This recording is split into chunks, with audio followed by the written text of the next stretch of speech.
In the game of chess, the average chess player knows their next 1, 2, 3 moves. Amateur. How many guys play chess here? Any chess players here? The average chess player knows their next 1, 2, 3 moves. A pro knows 4 to 5. A master knows 6 to 10. A grandmaster knows their next 11 to 15 moves. By the way, the same thing you see here with chess is the same thing with the game of life. Most people live life, they have no clue what their next 10 moves are going to be. They just know their next 1, 2, 3 moves. A lot of people in life want to do move number 14 in move number 2. Wrong timing. I don't know if that made sense. A lot of people want to do move number 14 at move number 2, and it doesn't work out for them. So this whole game about business is about you knowing your next 15 moves. Now, outcome of this meeting, 2 things. 1, who do you want to be? How do you want to make your money? Because it's all about your positioning in a marketplace. So now, who do you want to be? By the way, almost every single time I talk to somebody and I'll ask them, who do you want to be? These are your positions. You want to be an entrepreneur? Do you want to be an investor, inventor, CEO, founder? Do you want to be a CEO of a small business? Do you want to be CEO of a big Fortune 500? Do you want to be CEO of a startup? Do you want to be a sales guy? You want to be volume or high ticket? What's volume? I'll do $400,000 loans. High ticket, I only do $3 million loans. You want to be an influencer? I want to be these guys that, perfect butt, and I just take a picture and I get 79,000 likes. I just want to walk in places and people take pictures of me. I want to be famous, man. That's what I want to be. I want to be an influencer. Podcasts, Instagram. I want everyone to know me when I go into the mall or the airport. Solopreneur. I don't want people to hold me accountable. I just kind of want to be me. I'm like the tennis player. I'm the golf guy. It's solo. Me. I'm going to be able to handle myself. No one's as perfect as me. No one's as good as me. And there's nothing wrong with that. Nothing wrong with that. But that's you. And then there's support team. I'm good on support, Pat. I don't want to be on the stage. I don't want to be the CEO. I'm a good 6 person. I'm a good 8 person. I tried being number 1. I can't stand it. I hate it. I don't want to go to sleep at night knowing everything's on me.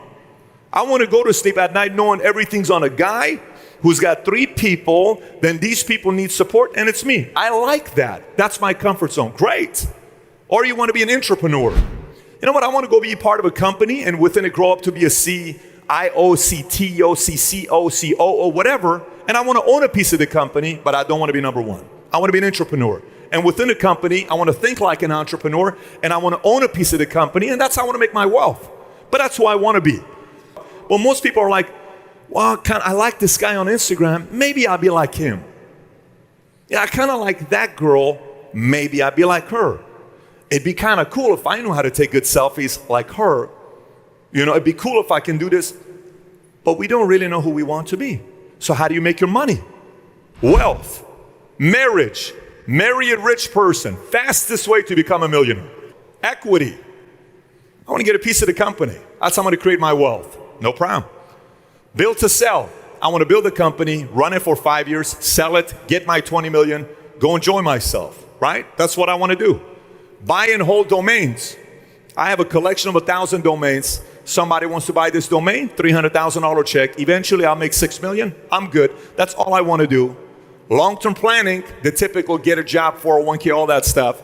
Lottery, be an influencer. If I become an influencer and every time people want me to do a certain shout out, $5,000, $3,000, $8,000, that's who I want to be. Proprietary product, use my product. I keep 20%, you keep 80%, but it's my product. Invest. I want to invest in a business, let somebody else do the work, and I make the return on the money. Sue somebody. I like to sue people. Like somebody will say, I want to sue. If I sue the right person, make a couple $1 million. There's a lot of people that become millionaires suing people. Anybody knows anybody that's made money suing people? There's a lot of people in America. Guys, I remember I went to a meeting one time. This guy's giving a talk. He says, do you know why kids in America are obese? Why are we experiencing so many kids being heavy? So one guy says video games, one guy says this, one guy said, he says, let me show you a statistic. He shows the statistic of parks in America. Dramatic drop off by 70% shutting down. He says, do you know why? Let me show you why. Then he shows lawyers go sit at parks all day waiting for a kid to drop off, hit their elbow, crack the elbow. Oh, is that your son? That's not fair. It's the city's fault. It's the city's fault. Come here, let me see that arm. Perfect. I will represent you. He's feeling good. Are you hurt as a mother? I will get you $1 million. You deserve $1 million for this, Mary. I will take care of you. They go to the city, they sue the city, get $1 million. He keeps 33%, 330 grand. They get $660,000. Next park shuts down. Obese. So a lot of people become Ritsoon people. This is a weird world. I just don't want to make it like that, right? Own land. You own land, then Walmart says, hey, some of you guys have never been to Palmdale. Desert, 7 Walmarts in Palmdale. If you have land, Walmart comes and says, I want this land. I'll pay this much money. No problem. Another way of making millions. Design, inheritance. How many guys have the right last name here? Who has the right last name here? Anybody's got the right last name? Yes? How many guys have a last name with your family so rich that you know that money's coming to you? Anybody here?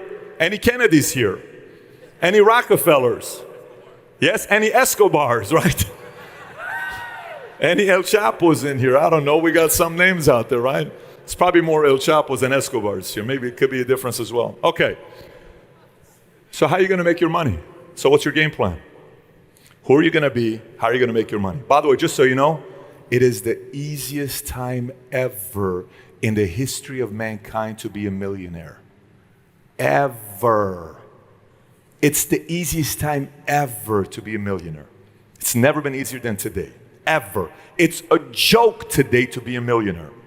It's a joke today to be a millionaire. It's so let me explain it to you. You know how celebrities used to be like, a person was on TV, we would be like, oh my gosh, Mom, look, it's the weather guy. It's the weather guy, Mom, it's Burger King, it's 1998. It's the weather guy. Oh my gosh, it's the weather guy, Mom, it's crazy. Today, oh hey John, what's up? You know why? Why? Because people follow YouTubers more than they follow weather guys. Instagram influencers have more following than a weather guy does. It's no longer a big deal to be a celebrity. Just so you know, social media, here's what it did. It made the whole celebrity thing gone. There is no more value at being a celebrity. Yeah, PewDiePie is known as much as some of the biggest celebrity Hollywood stars in America, in the world. And he's PewDiePie.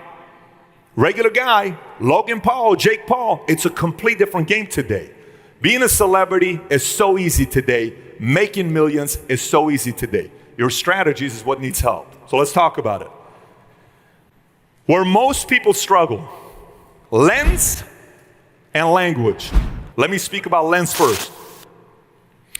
Earlier, a guy comes to me and he starts talking to me and he says, hey, Patrick, we were at the, how many guys were at the CEO at the luncheon that they had? Who was at the luncheon deal, right? Who was at this luncheon when this one kid was talking to me? Where is he at? I want to find him. I'm not going to call him out. I just want to find him. Is he CEO package guy or no? Are you anywhere here? Wink at me. I got big eyes. I'll find you. Okay. All right. Let me tell you what this kid did. So he comes up to me. Here's how he starts it. He says, Patrick, I can't even tell you, you've changed my life. Your content is incredible. It's absolutely ridiculous. I learned so much from you. And he goes for 30 seconds. No one's doing that so far because they just want to come and ask a question because it's another person. I'm thinking like this is getting somewhere. And then he says, here's my card. If you ever want to buy any real estate in Nevada, Vegas, just call me. And I said, do you know what you just did? He said, what? I said, what you just did to me is like a guy at a bar going to a girl and saying the following thing. Saying, hey, you're so stunning. You're so beautiful. Oh my gosh, you're the hottest thing here. If you ever want to go to bed, call me. I'm like, you're serious? I said, so let me get this straight. Your lens here is you're just looking at everybody as a customer. That's a wrong lens. That's a small lens. He says, what do you mean? I'm not coming like that. I said, you are. But the guy had a good attitude about it. I said, let me give you a story. Years ago, I had a guy, right before me, another guy came up to me and he said, Pat, actually I saw his face. He says, Pat, we know the same name, a guy named Eli Dafish, right? Where's the guy that said Eli? Did you say Eli? So he comes to me and he says, hey Pat, we know a same name, a guy named Eli. And I told him who Eli was to me. I was 21 years old when I met Eli at an event by LAX airport. So I get close to Eli. I get invited to his 50th birthday party. I go to his house. I'm a nobody. I'm selling gym memberships at Valley Total Fitness. A guy comes to me. He's one of the biggest attorneys in Vegas. He comes to me and he says, so I said, so what do you do? He says, I'm an attorney for, for Hollywood, this is who I'm an attorney. He gave me some big names. I'm like, okay. He says, what do you do? I said, I work at Bally's. He said, oh yeah, so you run the casino in Vegas. I said, no, I'm the weekend assistant manager at Valley Total Fitness, right? Oh, and you know Eli? Yeah. So, oh, okay. Very cool. Good to meet you, right? I stayed the night. At the end, I'm washing the dishes for this lady. Her name is Jelena. It's his wife. I'm washing the dishes. I talked to Eli. I say, Eli, how can I help you? He says, Patrick, you can't really help me in any way but one way. I said, what is it? I said, my son's in prison for 9 years. I said, okay. He says he did something he shouldn't have done. I said, what prison is he at? Men's Colony. Anybody knows Men's Colony near San Luis Obispo? You don't know it? It's not a good prison. It's a hardcore prison, like Mara Salvatrucha. You know what I'm saying? Like it's a hardcore prison, okay? So he says, none of my friends and relatives want to go visit this guy. His friends won't want to go there. I said, I'll go. He says, you sure? I said, absolutely. He says, but this is not a regular, I said, do background check, whatever. They got my background. It took 30 days. I go to prison. I'm sitting there all day with them, in there. He says, that guy shanked that guy. He was in the hole. He just got out. He's just telling, and he's sitting like this. He says, Patrick, just sit. I'm not even kidding with you guys. He's sitting like, I never forget this day. We took a picture. I got the picture till today. Picture was taken 2001. So I come back. Eli's emotional. He said, I can't believe you just did that for me. I said, buddy, what do you mean I did that for you? It's your son. He says, how can I help you? I said, I don't know. He says, here's the 600 most influential name I know. You can use my name to call them to help you out with whatever you want. I said, you're serious? He said, yes. It's okay. I came back. I called them. One of the contacts introduced me to another person, who introduced me to another person, who introduced me to another person, who introduced me to another person, made me $30 million. One contact. Why? Because I didn't say, hey, you want to go to bed? No, I went and I said, how can I help you? Almost everybody in this room, all you have to do is just take the lens off you have, put a different lens on. Because when you put a lens on, you just look at the world in a whole different way. You're not looking at everybody here that I'm just trying to figure out a way what I can get for me. It's a complete different lens, right? So the most people have a challenge of what? Lens. Second challenge is language. A lot of people, I listen to their language and I'm like, oh my gosh, this language is just not the right language. What do you mean by language? I'll give you an idea. So while I'm speaking to the same group, a guy comes up to me. He says, Patrick, I'm a loan officer. If you were in the loan game, what would you do to get customers? I said, so tell me who's your ideal customer. Here's what he says to me. He says, somebody who is currently a homeowner, has high interest rate, and would like to find a way to get more write-offs. I said, what else? He says, I said, what else? He doesn't have an answer for me. I said, okay, let's go a complete different direction. He says, what's that? I said, you single? I grabbed his left hand. He had a nice watch on, but he didn't have a ring. I said, you single? You're not married? He said, I'm not married. I said, okay, you got a girlfriend? He said, I don't have a girlfriend. I said, great. Okay, perfect. I said, so tell me, you ever want to be in a relationship? I do. What kind of a girl you're looking for? He said, I want her to be top-notch. I said, listen, who remembers when he said top-notch? You were in the group. I want her to be top-notch. I said, you got to be very careful when you say a word like that because it's very general. I said, you ever seen Shallow Hal? Because top-notch has a different meaning for a lot of different people. I said, give me specifics. Okay, this guy's like 6'5", 6'6", little taller than me. He says, I want her to be 5'7", 5'8". I said, great. What else? I want her to have light eyes. I said, look, you and I have brown eyes. What if she has brown eyes? Will you still go out with her? I think I would. So put the eyes aside. So I said, what else? And then he was stuck. I said, you're just not going to find your girl. He says, what do you mean? I said, you have no clue what kind of a girl you're looking for.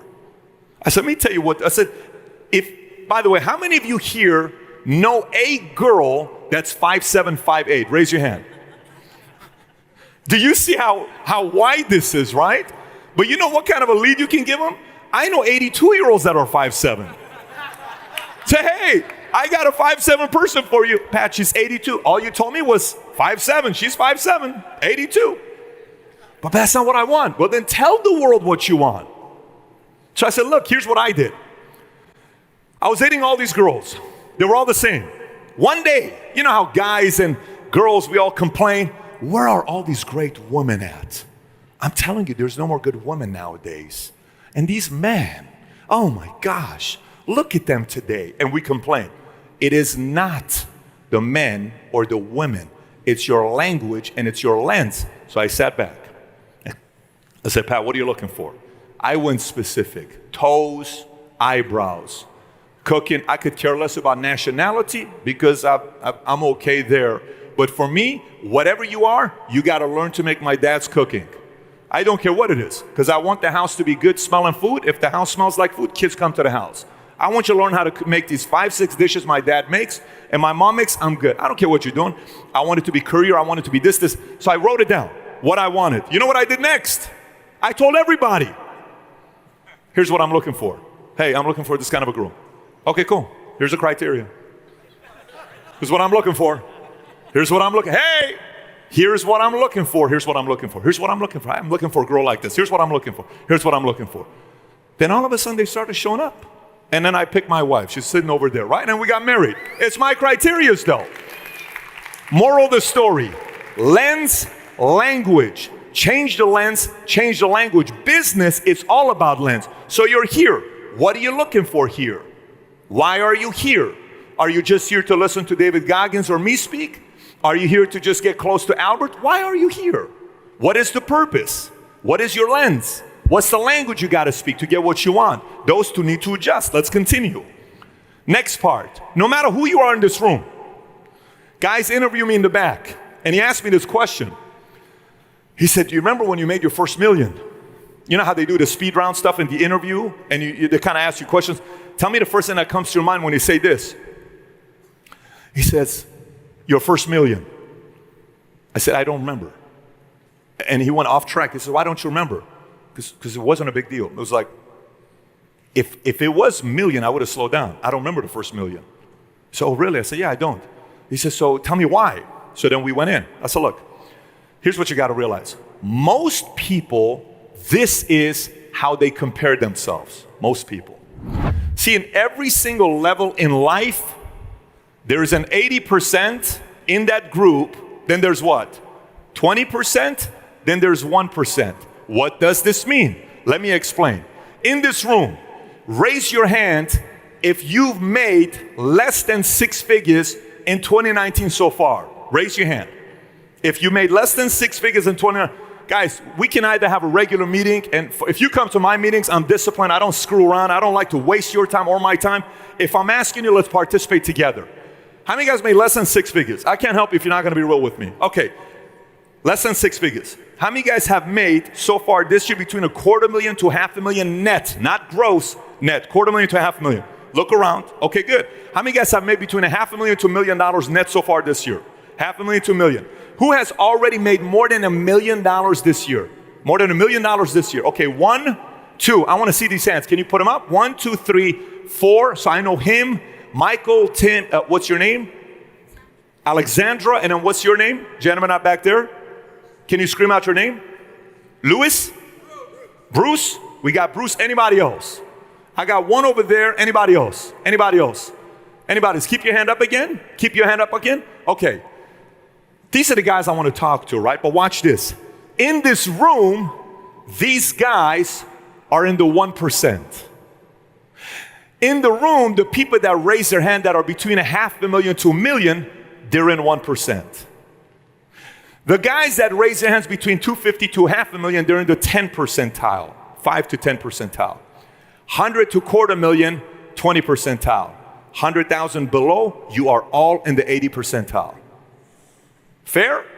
Hurt a little bit? Just being real with you. Now watch this. Say I take those 6 people that made $1 million this year, net. I take them in a whole different room. Okay.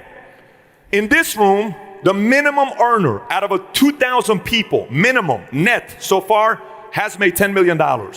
Where do they rank? Top 1% or bottom 1%? Bottom or top? Bottom. You know why? Because it's the next group. Challenge is most people, they don't go this way because this hurts. Most people don't compare like this. They don't say, hey, let me compete up. Most of us say, I'm making more money than my sister. I'm making more money than my sibling. I'm doing better than my dad. I'm doing better than my family. I'm doing better than the guys I went to high school with. But in the real league, the next league, the reason we're afraid to make this leap, because here you're 1%, here you're in the bottom 1%. That is scary. And you know, at what point these levels stop? When do you think this stops? Never. It only stops when you're finally hungry. So he asked me a question. He says, Pat, when is it enough? I said, what do you mean? He says, when is it enough? I said, I don't understand what question you're asking. When is it a good point for you to say, I'm slowing down? I said, didn't you just ask me a question about passion? What are you passionate about? What was my answer? My passion is the game. Man, a game is like, who has a favorite board game? Scream out your favorite board game. Scream it out. Who said Scrabble? Anybody? What's your highest score ever? Let's hear it. 120? Okay. All right. Anybody else? Scrabble? Anybody said Monopoly? Who said Monopoly? Who plays Clue? Let me give you some other games. Who plays Gin Rami? Any weird people that play Rami? No Armenian people here. Anybody play spades? Who plays domino? Anybody plays domino here? Who plays backgammon? Any backgammon players? The best human beings in the world play backgammon. I don't know why, but they play backgammon. Anybody ever plays a game that you love or you want to keep playing it? This becomes a game. When you make it a game, it's not about the money. It's like, oh my gosh, let me see if I can figure it out so we can do $600,000 this month. Ooh, that was awesome. What if I can figure it out on what we can tweak to make $2 million this month? Oh my gosh, we just made $2 million. And then you get to a point where now you have the formulas. So what's the limit now? You stop it. Because you know, if you go, the same formula that I got you from $5,000 a month to 50 to 500 to 5 million, it can get you to 50 million a month. It's a formula. So at some point, you're gonna stop. Most people are gonna stop. Very few people continue. Who is the most hated man on the planet today? Say it. Why do you think? Actually ask the question. By the way, it's a controversial thing to say with 80% of them being Latinos. Raise your hand if you're Latino, by the way. Raise your hand if you're Latino.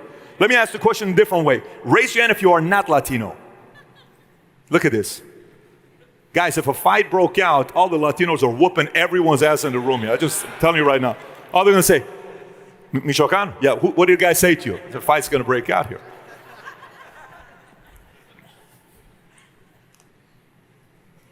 At what point do you want to stop? What point? So you'll see people are going. At some point, everybody stops. I'm not going to continue. This is enough for me. My belly's already full. And a few people go. Trump, most hated guy in America, because all of his peers that he was competing with in their 30s, in their 40s, in their 50s, a little bit in their 60s, they stopped and retired. This flipping guy is still going at 74 years old. Love him or hate him, he's going. Of course they're going to hate him. What are you doing? You're worth billions. You've been flying with a 747 for the last 20, 30, 40 years. You've had your TV show. You've had all this woman. You've had all this fun. Why the hell are you still going to be a president? I'm driven. So he's not stopping here or here or here or here or here. Kobe was hated in the NBA. Why aren't you retiring your 15th year? I just want to go a little bit more. I just want to go a little bit more. A little bit more. A little bit more. Man, just stop. Stop. Everyone's going to try to stop you at some level. Everybody is going to say, by the way, this is what the language sounds like. I have very good friends. They'll call me. They'll say things like this. Hey, Pat, I follow your stories. Do you think it's healthy that you're working the way you're working? What do you mean? Well, bro, look, man, I mean, everybody knows how much money you have right now. I mean, we don't know exactly, but we know you have a lot of money. Why, like, what? How many more hundreds of millions? Like, what's going on, bro? You know, I don't know if this is like some stuff like it's hypomanic ADHD issue stuff. Like, you know what I'm saying? Like, maybe it's like kind of settle down a little bit. And they give this speech. And I'm like, very speech, man. Awesome. It's great. Not for me. It's not the life I signed up for. So at some point, and by the way, you know what's the best thing? Guess who it matters the most to when you stop? Guess who has to have the right answer on when you stop? Who? Who's the only person that matters on when you should stop? Who? You. Only person is you. When my wife and I were dating, I told her, I said, hey, I just want to simplify something for you. If you expected me to be home every night at 6 o'clock, I'm the wrong husband you married. I'm not that guy. You didn't marry that guy because this guy's not going to stop. So before we got married, that had to be very clear so she understood what we're doing next. Because it's got to be clear to you. Let me continue. Next is odds. Everything in life is odds. Everything in life is about odds. Who you marry. How many guys went on who's married here? Raise your hand if you're married here. How many guys remember when you went on a date with your wife? Or your girlfriend? Or who remembers that? Remember the first date? How many guys remember when you were at a point of making a decision to get married? Who remembers that day? Anybody remembers? How many of you guys did something like this? In your head. She doesn't hear it or he doesn't hear it. It's okay. So a couple things I got to worry about marrying you is your temper sucks. Like I've seen you break some shit before and that's like scary stuff. I'm not going to lie. And your mom is going to be a pain in the ass, but I know how to control her. I know how to control her because we will probably move a state away from here so she can have no influence. Oh, babe, I love you so much, babe. So she can have no influence over my kids. And then your sister is a little bit annoying when she brags about her Louis and her USC degree because she knows I didn't go to USC. I went in for, Cal State type of stuff. But I can handle her. She's fine because she doesn't make more money than me, so I'm not worried about her. And you've kind of been with a lot of girls in the past, so hopefully that's out of your system. Probably a 30% chance you're never going to cheat on me. Let's get married. It's good. Tell me you didn't do that in your head. Yes or no? Of course you did that. Every man does it. Well, you told me you've been with 7 men. The math says 3 times 21. I'm still okay with 21. I'm just hoping it wasn't like 2 at the same time, but who's ever gonna find out? Okay, but did you guys ever shoot any videos?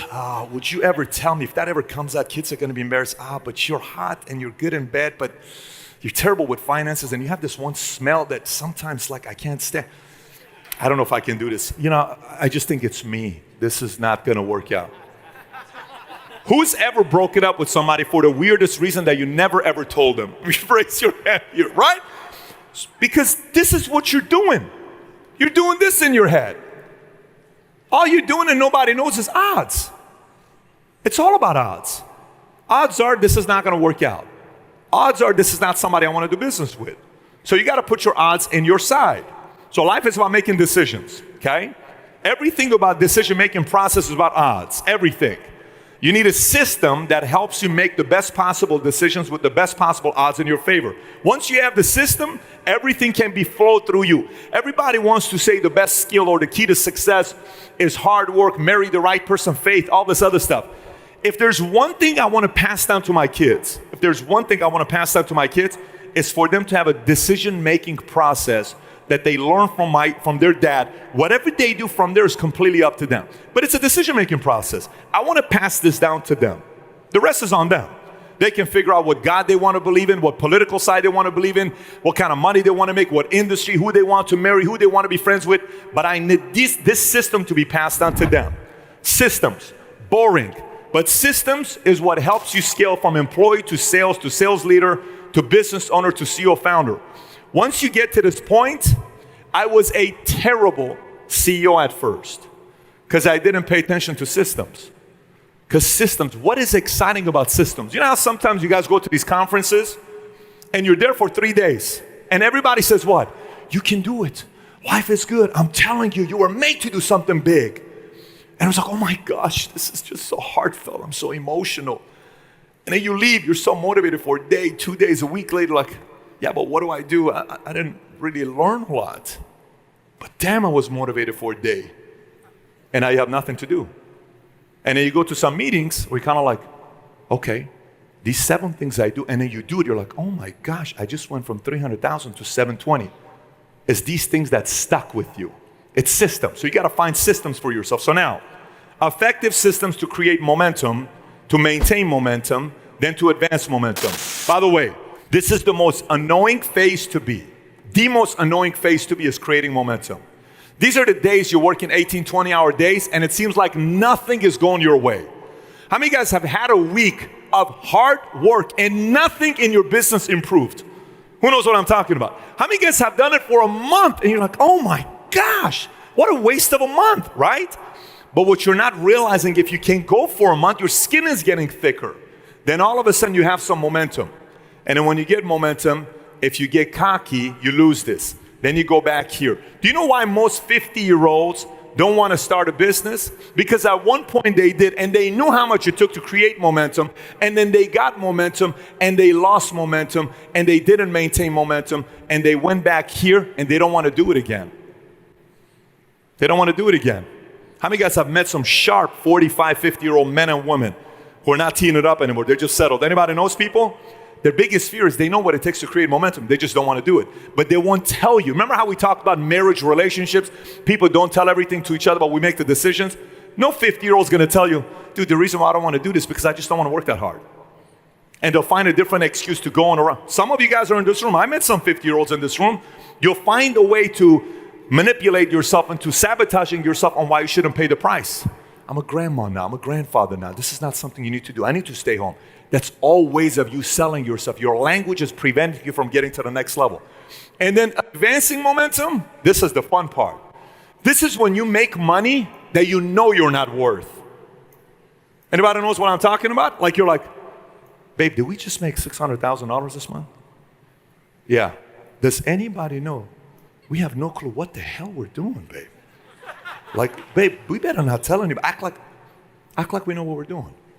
Act like it. Okay, yeah, that's all done. Okay, good. Babe, we made $600,000. What the hell is going on? That's advancing momentum. Now you're getting overpaid, and no one in the marketplace knows about it. You go around, people are thinking, oh my God, this guy's a genius. No. You were willing to go through the pain of creating and maintaining momentum. Now you're getting rewarded at advancing momentum. Advancing momentum was like when you seem like you're godlike. Oh, you are out of this world. You come from a planet called, where they produce Zeus and Hercules, and you're one of those people. No, you're not. You just went through the tough times. So speed, your best friend in business is speed. And most people don't understand speed. You know how people say things like, you gotta be urgent. Who's heard things like that? You gotta exponentially grow your business. Okay, well, what the hell does that mean? Well, you gotta work harder and faster. And it's speed. Okay, explain it to me. I'm going to break speed down to 4 different things. Anybody knows which car this is? Any Ferrari fans? Yes, obviously we got a couple of them here. This is an older Ferrari than this one. Watch this. 1977 Ferrari, 308, did 0 to 60 in 8.1 seconds. How many in here have a Chevy Astro van that does 0 to 60 in 8.1 seconds? You know what? By the way, Ford Focus does 0 to 60 in 8.1 seconds. A Ford Focus today in 1977 is a Ferrari. How weird is that? Think about that. If we would have taken like Ford Focus back to 77, oh my gosh, look how fast this thing is. It's crazy. 8.1 second Ferrari. 20 years later, 4.9 seconds. 20 years later, 2.9 seconds. That's the one, 2.9 seconds. What do you think is going to happen in 2037? 0.9 seconds. How many guys here say, no way in the world, 0.9 seconds? How many guys here, based on this, you're like, shit, we're going to 0.9 seconds? Do you understand what I'm saying to you?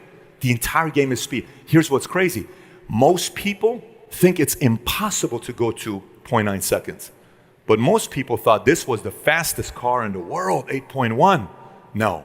Everything about your business is you constantly figuring out ways to tweak your business to increase what? Speed. When you increase speed, exponential growth takes place. 4 types of speed you have in business. Let's talk about it. Speed number 1, functioning speed. Functioning speed is your support system. Sil and Albert put this event together. Sil is part of functioning speed, but they have a lot of support people that are helping put this event together. They are part of the functioning speed. Your assistants, processors, supporting cast. So the more support equals more functioning speed. Next, processing speed. Processing speed is how quickly you get something from A to Z. You first find a client, then you get pre-approval for $1 million loan, then you go show them the properties, then they see a handful, then they make an offer. After the offer, then appraisal, then loan, then this, then that, and then 45 days later or 3 months later, based on how customers thinking about buying their house, you sold the house. You try to find a way to increase your processing speed. What can you eliminate to go from A through Z? So in every aspect of your business, you got to measure your processing speed. Next, expansion speed. Expansion speed is how quickly you can expand from Long Beach to San Diego, to Arizona, to San Francisco, to Salinas, to Bakersfield, to Washington, to Oregon. It's expansion speed. Expansion speed. That's expansion speed, okay? And sometimes, by the way, people expand way too early, and it hurts them. There's a timing factor to, like right now, last month we sold 6,540 insurance policies in 1 month. We're the largest financial marketing organization in America that's not owned by anybody. Meaning we're not part of it like a big New York Life. We did 6,540 last month. I went to India. India has the most life insurance policy holders in the world, 316 million policy holders in India. I went to, Canada. I went to London. Every one of those countries, 20 countries today want us to go into their countries. How quick you think I'm moving? I'm not going right now. I'm not, because I still have a bunch of markets in the US I'm not in. If I all of a sudden stretch my leaders too thin and I move him to India and I'm moving, so expansion speed has also got to be calculating on how you do it. Some people go too fast, they lose their savings that they have in place. There's a formula to it. So how quickly you expand. Last one, timing speed. What's timing speed? Timing speed, the easiest way to tell you is this. If your wife is changing and you're in the bedroom and she's changing and you all of a sudden say, babe, do you think we need to go get some personal trainers? Terrible timing. What are you saying? What are you saying, babe? Are you saying something? No, babe, honestly, I was just thinking about we should get some personal trainers and work out, spend time together. No, I know what you're saying. Do I look fat? Timing speed, right? Business is all about timing. When do I run this initiative? When do I make this announcement? When do I go and give the recognition for my staff? When do I write this letter? When do I give the criticism to this one guy that's got to work in this area? When do I go out there and visit this client? Everything about timing speed. And by the way, the last one, you can't learn it for a long time. You're going to make a lot of mistakes in this. This takes time to get it. So those 4 speeds, you go back yourself. I only have an hour with you. I got 13 more minutes left. You go back in every aspect of your business, write them down. What's my functioning speed like? What's my processing speed like? What's my expansion speed like?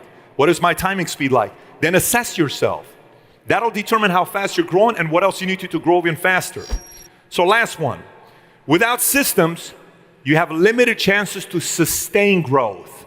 What's the key word in this entire sentence here? Sustain. Anybody ever heard somebody that made $1 million and they never made it again? Yes or no? Why? They can't sustain. Anybody heard of anybody that made $100,000 in a month one time and they never did it again? Sustain. Systems help you sustain growth. Systems are boring. Systems makes you yawn. Systems are like, oh my gosh, just don't drop that word systems to me. Nothing sexy about it. Anybody that builds big businesses, they spend hours with you, not at motivational seminars. They'll spend hours and hours talking about systems to each other. These are people that build billion-dollar businesses. All the other motivational conferences, they just want to motivate and motivate and motivate. Real businesses, we're talking about this kind of stuff. Systems, because it's boring. But this is what brings value to you, right? So scaling. 4 areas of focus. I didn't know what to do as a CEO. It's kind of like, I don't really know what my role is as a CEO. Until finally, after a lot of research and time I spent with other CEOs, I came with a basic formula for myself. Whatever I do on the bottom here helps my business grow like this, linear, 6%, 12%, 8% steady per year. Operations, which is systems, and biz dev. Hey, John, how you doing? So tell me what you do. What kind of technology you guys offer? Okay, what if we can figure out a way to collaborate and work together? Great. You know what? I'll call you back. Let's get together and put a meeting. You know what? Hey, how you doing, Mary? What do you do? Oh, let me introduce you to Bobby. Okay, I talked to Bobby. And all of a sudden you meet somebody that introduces something. Like I went to a conference one time. We met all these other guys. And I met a guy named David. David Finnemore comes back and we have a negotiation together, and he's trying to get money from me. I'm like, wait a minute, I'm introducing you to the biggest insurance companies in the world that's gonna make you $40 million. You want me to pay you for this software? I'm not paying you for this software. Very strong negotiation. He got off the call, it was a 5-minute call. He was kind of like, what was this all about? Everybody cuts this check for me. I said, not this guy. You're gonna do it for me for free, but I'm not cutting you a penny to do business with you on this. You decide, think about it, call me on Monday. I get off the phone. I'm thinking I lost this guy. So one of the biggest guys who has access to $2 billion of capital calls him saying, we're looking to invest into an insurance agency. Who do you recommend? You know who he recommends? Me. So the guy I negotiated strong with recommends me to this other guy. So I get on the phone with him. I said, what did he tell you about me? Because at this point, I'm kind of like, why would he ever refer to me? He said, well, he told me you're a pretty strong negotiator. I said, so why would you want? He says, well, if we want a CEO to invest in, we want somebody that's going to hold the fort down, and we feel good about you. And let me tell you who our people are. And then they brought me Oscar De La Hoya, Gabriel Brenner. They brought the contact. But biz dev, if I don't do the handshaking, tell me your story. What do you do? What do you do? What do you? I don't meet that person. Both are necessary, but neither makes you explode as a company. These two, this is where you explode your business. Number one, next innovative campaign. What is next innovative campaign? The next thing you're launching in your office to motivate your salespeople, to motivate your sales leaders, to motivate your employees, to motivate your executives, to motivate everybody. And it's the next innovative campaign. The next thing you're launching to drive your customers. What are you going to be driving there? It's next innovative campaign. What do you do in the month of January to bring customers based on your season? What do you do in February, March, April? For the longest time in our business, June through August seasons were weak. And December to February seasons were weak. I made a whole launch on June, July, August, and December, January, February, because those 3 months, I kept everybody active. It took up our revenues. I think we're at 17 quarters in a row of selling more insurance policies than the quarter before. 17 quarters, not year, quarters in a row. And it was all about next innovative campaign. How many guys here like to keep your kids distracted? Who likes to keep their kids distracted? Anybody here? How many guys think distractions are bad things? Anybody thinks distractions are bad things? Yes, of course, right? I love distractions, but positive distractions. Typically, parents will tell you what is the best distraction for kids. What is it? Best distraction for kids is what? Just put your kids there, and it's a good distraction away from not doing drugs and joining gangs. What is it? Sports. TV's not a good distraction. Sports. They go into sports, a coach kicks their ass, they get a little bit tougher, they compete, they're trying to get in shape. No, I'm not gonna smoke, no, I'm not gonna drink, and they kind of make it to the next level, right? Your employees, your salespeople, your customers, they all need positive distractions. Most CEOs and founders and sales leaders don't have enough distractions for their leaders. So they keep losing customers, they keep losing employees because they're not positively distracting their people. Believe me, this guy was the expert because I lost people regularly my first tenure in business. Then the last one, this right here. You can go all the way up to being a president if you get good at this. Anybody in this room, you can go all the way up to being a president if you're good at this. If you become good at developing leaders, you're an asset to every industry.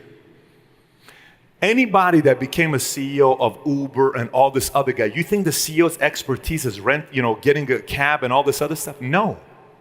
Those people get hired because they mastered leadership development. They know how to recruit people and build them. People wanted to go work with Jobs because Jobs was building leaders. Like, oh my gosh, I want to work with this guy. They were working with Microsoft and they're going to Bezos. Man, I just want to be able to work with Bezos because they're building leaders. The moment you get good at that place, your business doesn't grow like this. Your business grows, out of control. Because now you got 10, 20 generals that think, speak, negotiate like you. And if you're very good, you're dangerous. Your company officially becomes dangerous. Especially if you're teaching the right values and principles. That's a very dangerous company to compete with. People are frightened of going up against the company that the people at the top know how to develop leaders. So for you, leaving this place, remember what I told you, next 15 moves. One of your moves has got to be, how good are we here? How good am I with biz dev? Am I good at shaking hands and going through people and meeting people?